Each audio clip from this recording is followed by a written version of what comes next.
I was very disappointed and frustrated by the response to Russia's full-scale invasion of Ukraine in 2022. Well, at the start it seemed promising, because everyone came out to declare that this was unacceptable and that we would help Ukraine and stop Russia. People talked about unprecedented Western unity.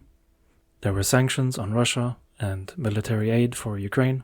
The German Chancellor Scholz held his famous Zeitenwende speech.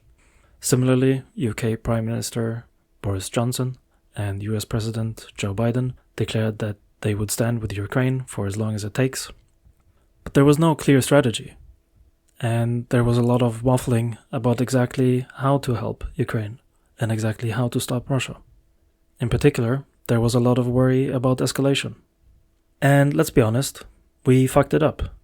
We fucked up the first few weeks, the first few months, the first year, the first 3 years. And it seems like after 3 years, we're still fucking up. So, what could have been done differently at the time, when the invasion was just beginning? And is it too late now? Or can we still fix it? How do you win a chicken race? There are two cars racing towards each other, and the way you win is that you swerve last, that you don't chicken out. I guess another condition is that the other guy does swerve, or else you're dead, and I'm gonna say that doesn't count as winning. Anyway, so you can of course close your eyes and hope for the best. But is there some winning strategy? Some way you can be sure to win? Yeah, here's what you do.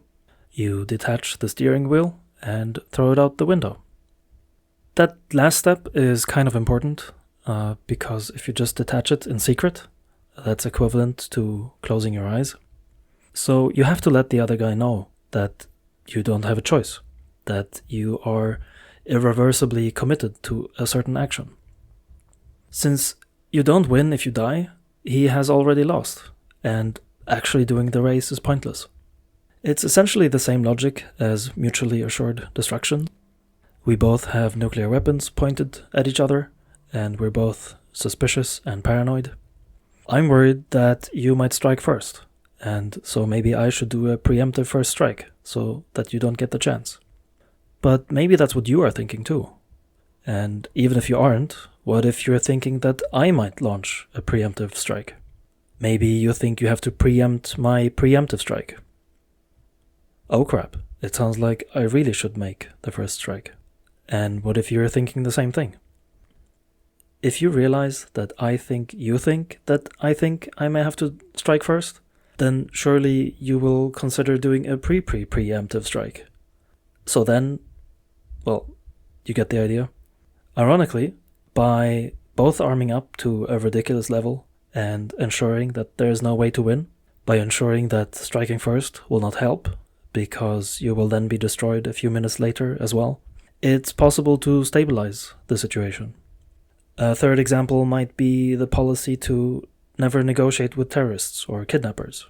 The point of all three examples is that you can prevent a certain action by making it clear and obvious ahead of time that it cannot succeed. You can make the action pointless. You can make the chicken race pointless. You can make a preemptive nuclear strike pointless. And you can make hostage-taking pointless. Because it's pointless, you don't have to worry about the other person doing it. We could have used this concept when Russia invaded Ukraine. The exact details aren't that important, so I'm just gonna mention a few ideas. But in general, the idea is to put your foot down sufficiently firmly and make it clear that the invasion will not be allowed to succeed, thereby making it pointless. In fact, this could have been done before it even started, since we knew it was about to happen. But anyway, one fairly extreme option would have been to say that we will stop Russia, I mean physically, with tanks and stuff. Of course, nobody wanted to get into a direct war with Russia, so this option was off the table. I'm not saying that this is what we should have done, but it's worth asking what would have happened. Since Russia was barely able to handle Ukraine on its own, it certainly wouldn't have been able to fight against, say, NATO or America or Europe as well. So would there even have been a war to be worried about, given that it would have been obvious from the start that it wouldn't be winnable? The big fears seem to be nuclear weapons. What if Russia flips out and nukes everyone? The question is what they would have had to gain. Why would Russia want a nuclear war? Again, it's unwinnable and pointless. Why choose it when it's easily avoided by simply not choosing it? Moreover, if the threat of nuclear weapons is the key, then we've already lost anyway. It means that whoever has nuclear weapons can do whatever they want, because they can simply threaten to use them. Whatever their demands are, we would have to give in to them. Then they could demand more, because they still have nukes, and we would have to give in again and again. But let's consider some less extreme options, especially keeping the chicken race strategy in mind.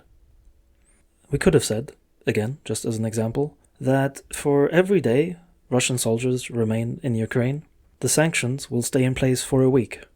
In other words, after a month, the sanctions would have to remain in place, by law, for more than half a year, and maybe each week we add brand new sanctions. We could have committed to ordering weapons to be delivered to Ukraine. In other words, there would have been a guarantee that a certain amount of military aid will flow into Ukraine, and this flow could have been increased steadily. Let's say for the first year, everyone agrees to commit 0.5% of GDP to arming Ukraine. Each year, this could have been bumped up by another 0.5%. There's just no way that Russia would be able to compete with the economic output of the West. And in particular, they would know that it's a long-term commitment, and therefore an attritional war is simply unwinnable. I mean, the EU has now decided to spend significantly more on defense anyway, so ultimately this could have been a much cheaper option. Another option would have been to seize Russia's frozen bank assets, about 250 billion held in the EU and 300 billion in total. We could have said that Ukraine gets 10 billion each day. As soon as Russia pulls out, they can have back whatever is left. Then they would have lost all their money within a month. Or maybe Ukraine gets an exponentially increasing amount, like 1 billion the first day, then 2 billion, then 4, then 8, 16, 32, 64, and so on. In that case, the money would have been gone in about a week. There are lots of details to decide in these examples, and I'm sure we could come up with many more options, but you get the idea. The idea is to make a firm commitment as a signal and show that our options are limited, just like throwing the steering wheel out of the window. For example, the opposite is to give a little bit of support here and there, every now and then, because then the possibility remains open that maybe next month the support will dry up. Right now, we're in a much worse position, so the same kinds of solutions might not be as effective anymore, but they might still be worth considering. It might not be too late. Some of these options are still on the table. They might not be as effective now, but it might be better late than never. Also, if you're not going to do something now, then when? Russia invaded Georgia in 2008, then Ukraine in 2014, and then again in 2022. So we've had 3 years now since the full-scale invasion, and even before that we had 8 years. So at this point, we've had 11 or even 17 years to start taking this shit seriously. Lastly, let me just point out, for the record so to say, that it would be very stupid if the initiative to rearm the EU is not used to deliver significantly more aid to Ukraine. It would mean that we choose to prioritize preparing for some possible, potential, future conflict instead of dealing with the current one. It's like living in an apartment building and there's a fire in another apartment in the same building. But instead of helping to put out the fire, you go out and buy fire alarms and extinguishers so that you're prepared once your apartment catches fire.